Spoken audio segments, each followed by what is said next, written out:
जय गुरु वंदे दोस्तों। आप सभी लोगों का मेरे YouTube चैनल में तहे दिल से हार्दिक स्वागत है। यह वाणी जो मैं आपको सुनाने जा रहा हूँ महात्मा कबीर साहब के अमृत संदेश से ली गई हैं। मैं अपने टूटी फूटी भाषा में आप सभी लोगों के सामने प्रस्तुत करने जा रहा हूँ।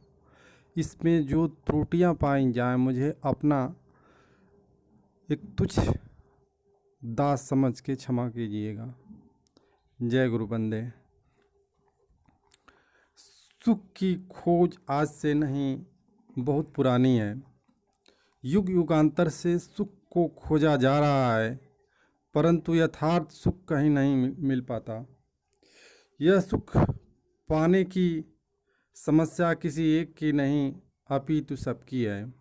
सब सुख चाहते हैं इसलिए कि सब दुखी हैं। सुख पाने के लिए प्रायः सब दीनहीन बनकर याचना करते देखे जाते हैं। सुख किसी का दास नहीं, सब उसके ग्राहक है, वह स्वामी है। इसलिए सबके सम्मुख झुकते हैं तथा उसे पाने की चाह करते हैं। विधि विधान की कैसी विचित्र विडंबना है कि सुख तो मांगने खोजने से भी नहीं मिलता, परंतु दुख बिना मांगे सबको अपने आप प्राप्त है। जन्म जन्मांतर से यह जीव सुख की आशा लिए भटक रहा है। इसके लिए न जाने यह कब से जन्म मरण की चक्की में पीसता चला आ रहा है, परंतु उसकी अनंत की यात्रा में इसे जब भी जो मिला वह दुख रूप ही हाथ आया। जिस सांसारिक सुख वैभव को अज्ञान बस सुख समझा जाता है, वस्तुतः वह दुख सुख नहीं मात्र भ्रम है, जो आज है कल नहीं। अतः यहाँ से सुख भासता है, अंततोगत्वा वह दुख में परिवर्तित हो जाता है। क्षणिक रूप में जिसे सुख कहा जाता है, उसी के साथ उससे बड़ा दुख खड़ा होता है। यह सैद्धांतिक तथ्यगत बात है कि इस भौतिक जगत में कहीं से भी कुछ मिलना या प्राप्ति सुख रूप हो भी नहीं सकता, क्योंकि इससे प्रथम तो उसके आश्रित होना पड़ता है जिससे सुख की कामना होती है। आश्रित होना दुख की ओर संकेत करता है। यह मिला हुआ आश्रय कभी भी छूट सकता है। सदा सर्वदा कोई साथ नहीं रहता। दूसरे को मिलता है उसका भी अभाव हो जाता है। जैसे भिखारी को मिली हुई भीख उसे कुछ समय तक रिझा सकती है, परंतु फिर वह भीख मांगने पर विवश हो जाता है। मिलना बिछुड़ना, बनना बिगड़ना यह प्रारब्ध का अज्ञात प्राकृतिक विधान है और मोह बस इससे कल्पित सुख दुख की उत्पत्ति होती है। जो जिस योनि का जीव है वह उसी के लिए चिंतित एवं दुखी है और हर जीव के दुख का कारण मन की इच्छाओं के अधीन होता है, अर्थात मन इच्छाओं के विपरीत दुख तथा अनुकूल सुख उसकी कल्पना है। परंतु दुख की विस्मय जनक विचित्रता यह है कि उसका जीवन ही यह निश्चित में समावेश है। जैसे जिसे जो प्राप्त है उसे उसके खो जाने की चिंता और भय है। जिसे जो प्राप्त नहीं है वह उसको पाने की महत्वाकांक्षा में दौड़ा जा रहा है। छोटे को बड़ा होने का और बड़े को छोटा होने का संदेह बना रहता है। ठीक को गलत होने तथा जीवित को मृत्यु का प्रतिफल भय रहता है। इस प्रकार धनी निर्धन, बलवान दुर्बल, राजा प्रजा आदि हर किसी को दुख लगा रहता है। भय, चिंता और संदेह आदि दुख के ही अंग हैं। बाहर के स्थूल नश्वर जगत में इसका होना स्वाभाविक है। सुना है कि कोई राजा बीमार पड़ा। उसकी बीमारी असाध्य थी, इसलिए बहुत से वैद्य डॉक्टरों की चिकित्सा से भी वह ठीक न हो सका। इस संबंध में जिसने भी प्रयत्न किए वे सभी निष्फल रहे। तब यह घोषणा की गई कि जो राजा को ठीक कर देगा उसे उसका मुँह मांगा पुरस्कार दिया जाएगा। तब भी कोई सफलता न मिली। अंत में एक दिन बहुत शांत एवं गंभीर सज्जन पुरुष आए और बोले कि राजा की यह बीमारी कोई विशेष नहीं है, ये अभी इसी समय ठीक हो सकता है यदि किसी सुखी आदमी का वस्त्र इसे पहना दिया जाए तो वे पूर्णतः स्वस्थ हो जाएंगे। अतः अतिशीघ्र सुखी व्यक्ति जो जो खोजिए और उसका वस्त्र ले आइए। राजा के कर्मचारी मंत्रियों ने सब और सुखी आदमी की बहुत खोज की, परंतु आश्चर्य कि उन्हें सारा जगत छान लेने पर भी कहीं कोई सुखी व्यक्ति न मिला। हर कोई किसी न किसी कारण से दुखी था, जिनके वस्त्र दुख से सने हुए दुखदायी थे। संयोगवश एक धर्मात्मा मंत्री कोई सुखी मिला भी तो वह सामान्य मनुष्य नहीं था। प्रस्तुतः वे कोई पूर्ण वैराग्यवान संत महापुरुष थे। वे प्रसन्नचित्त सहज सरल सौम्य दिखाई पड़ते थे। उनका सांसारिक विषयों से कोई संबंध न था। दुखद आश्चर्य तो यह हुआ कि उनके पास ऐसे सांसारिक वस्त्र भी न थे जो वे उन मंत्रियों को दे सकते। वे किसी राजाज्ञा के संबंध में भी नहीं थे। बहुत कठिनाई हुई, अंततः उन्हीं के पास बीमार राजा को लाया गया। राजा के अनुनय विनय करने पर उन्होंने राजा को सत्य के रहस्य से अवगत कराकर ज्ञानोपदेश किया।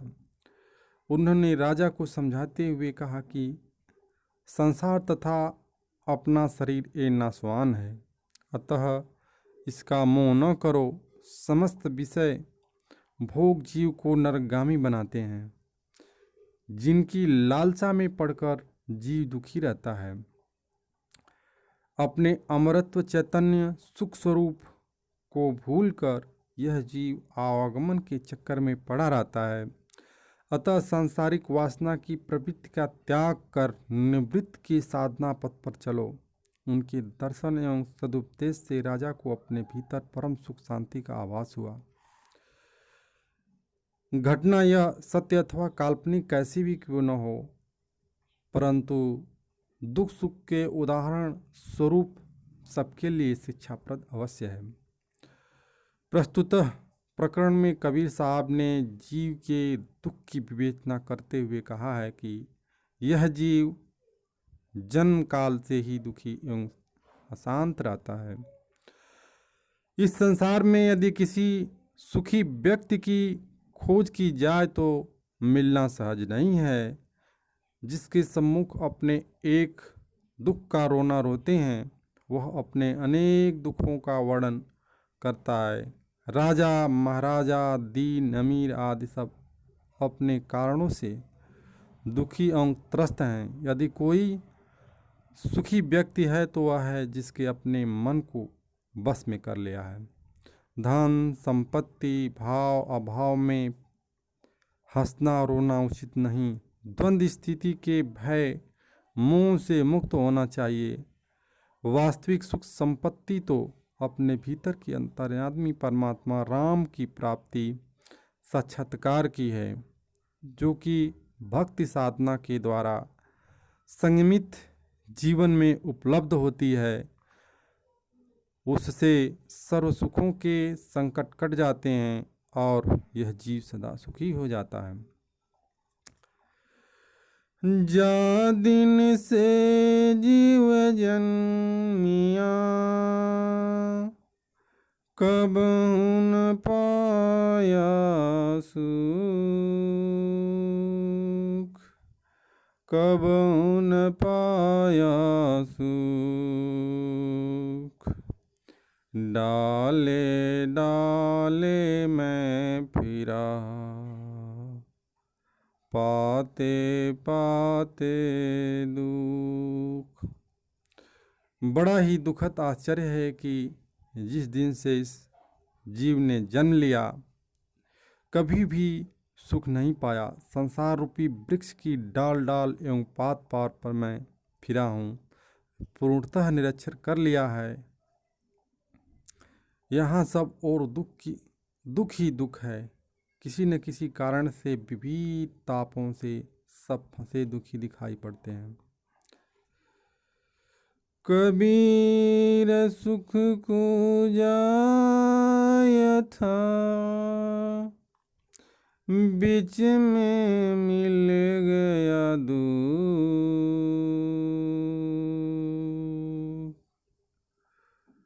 कबीर सुख को जाई था, बीच में मिल गया दुख। सुख जाऊं घर आपने, मैं अरु मेरा दुख।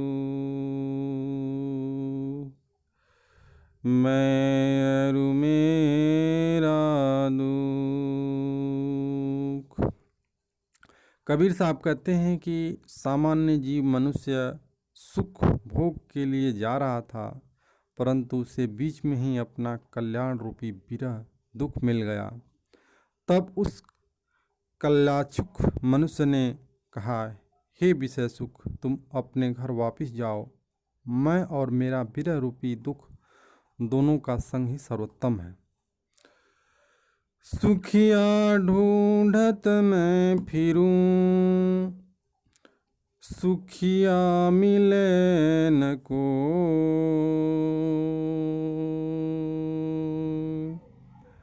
जाके आगे दुख कहूँ, पहिले उठे रोय। पहिले उठे रोय। इस संसार में मैं सुखी व्यक्ति को खोजता फिरता हूँ, परंतु कोई भी सुखी नहीं मिला। जिसके सामने मैं अपना दुख कहता हूँ वह सुनने से पहले ही अपने दुखों से रो उठता है। सब दुख पीड़ित हैं। जाके आगे एक कहूँ, सो कबे कबीस। एक एक ते दांजिया, कहाँ ते काहूँ बीस। जिसके आगे मैं अपने एक दुख की बात कहता हूँ, फिर वह मुझे अपने 21 दुख कहने लगता है। विचार कीजिए कि एक दुख से तो सब जल रहे हैं, तब मैं अपने 20 दुखों से उसे कैसे बाहर निकालूं। विवेकी वैराग्यवान संत महापुरुषों के सदुपदेशों पर चलने से जिज्ञासुओं के सर्व दुखों का अंत संभव है। विष का खेत जुखेड़िया, विष का बोरा जाड़। फल लागे अंगार से, दुखिया के मल्हार। यत्न से यह संसार रूपी विष का खेत तैयार किया और इसमें विष का बीज छिड़क कर विष का पौधा उगाया। उस पर त्रय त्रापों के अंगार सदृश फल लगे। कर्मानुसार जिसका हार बनकर दुखियों के गले में पड़ा। हर जीव को अपने बुरे कर्मों से दुख का मल्हार बनना पड़ता है। झल बाएं जल दाहिने, झलई में व्यवहार, आगे पीछे जलई हैं, राखे सिरजनहार, राखे सिरजनहार। चाहे बाएं देखो या दाहिने, बस दुख ही दुख की आग है, और दुखाग्नि में ही सबका आपसी व्यवहार चल रहा है। आगे पीछे सब और जो दुख की ज्वाला धक रही है, इससे तो केवल समर्थ स्वामी परमात्मा राम ही सुरक्षित रख सकते हैं, अन्य कोई नहीं। मेरो संसार को, मुझे न रोए को, मुझको रोए सो जना, राम स्नेही सोय, राम स्नेही सोय। मैं इस संसार की अज्ञानपूर्ण दुखद स्थिति को देखकर दया भाव से द्रवित होकर रोता हूँ, परंतु कोई भी संसारी जन मुझे नहीं रोता, अर्थात मेरी ओर ध्यान नहीं करता।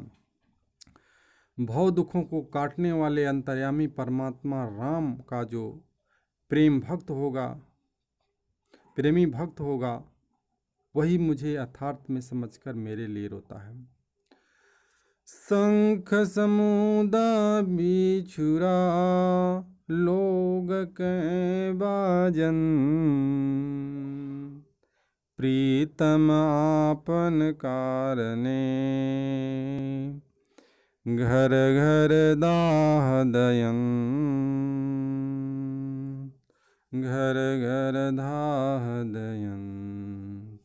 शंख समुद्र में उत्पन्न होता है, जब वह समुद्र में बिछुड़ जाता है और घरों में लाकर बजाया जाता है, तो लोग कहते हैं कि वह अपने घर के वियोग में चीखता बजता है। वह बेचारा अपने स्वामी समुद्र के लिए लोगों के घर घर में दुखी होकर पुकार करता है। वैसे ही स्थिति सब जग जीवों की है। भाव अपने वास्तविक घर अर्थात निज आत्म स्वरूप से बिछुड़कर वह सांसारिक प्रवृत्ति में पड़ जाने के कारण ही सब जीव दुखी हैं। करनी बिचारी क्या करे, हरि नहीं हो सहाय,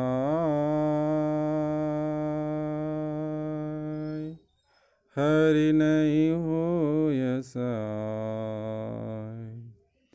जिह जिमि डाली पग धरूं, सो सो नमि नमि जाय, सो सो नमि नमि जाय। कई बार बहुत लोग उद्योग करने पर भी उसका यथार्थ फल नहीं मिल पाता। ऐसी दुखद स्थिति में जब तक समर्थ स्वामी परमात्मा राम सहायक नहीं होता, तब तक बेचारी करनी उद्योग भी क्या करे, अर्थात वह विवश है, फलीभूत नहीं होती।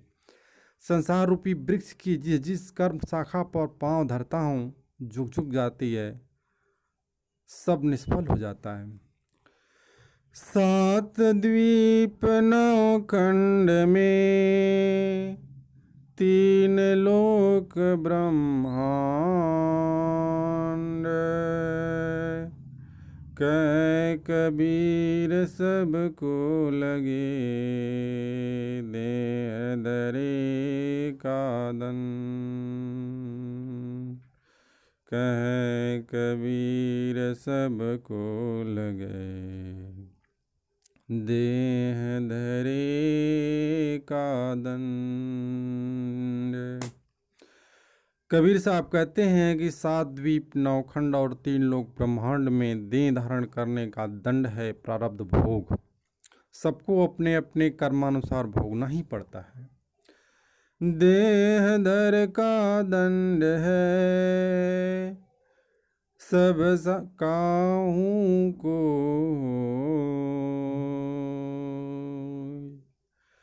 ज्ञानी भुगते ज्ञानी कर, अज्ञानी भुगते रोय, अज्ञानी भुगते रोय। देह धारण करने का दंड प्रारब्ध भोग सुनिश्चित है, जो सब कोई को भुगतना होता है। उस दुख भोग को ज्ञानी तो ज्ञान पूर्वक संतोष भाव से भोगता है और अज्ञानी रोते हुए भोगता है। भूप दुखी अवधूत दुखी, दुखी रंक विपरी,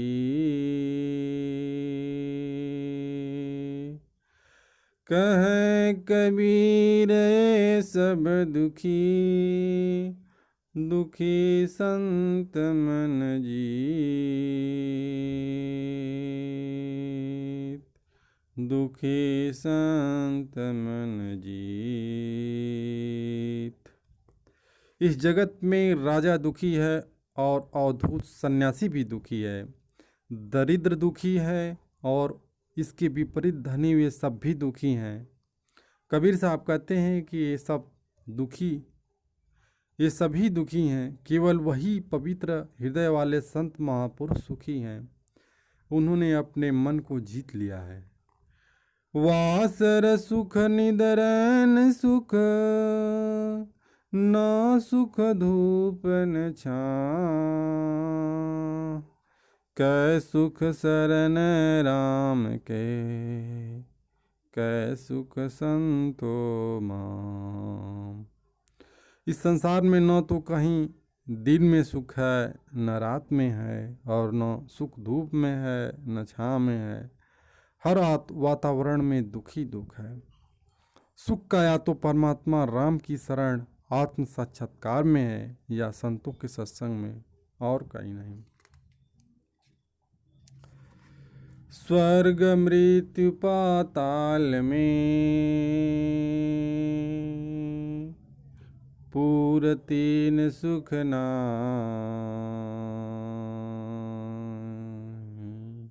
पूर तीन सुख नाहीं। सुख साहिब के भजन में, अरु संतन के माहीं। सुख साहब के हरि, सुख साहब के भजन में, अरु संतन के माहीं।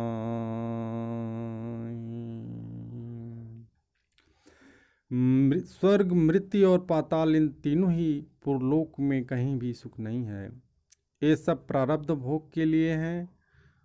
सुख तो केवल सद्गुरु साहब के भजन ध्यान में और संतों के सत्संग में है, अन्यत्र कहीं नहीं। संपत्ति देख न हरसिए, विपत्ति देख मत रोय।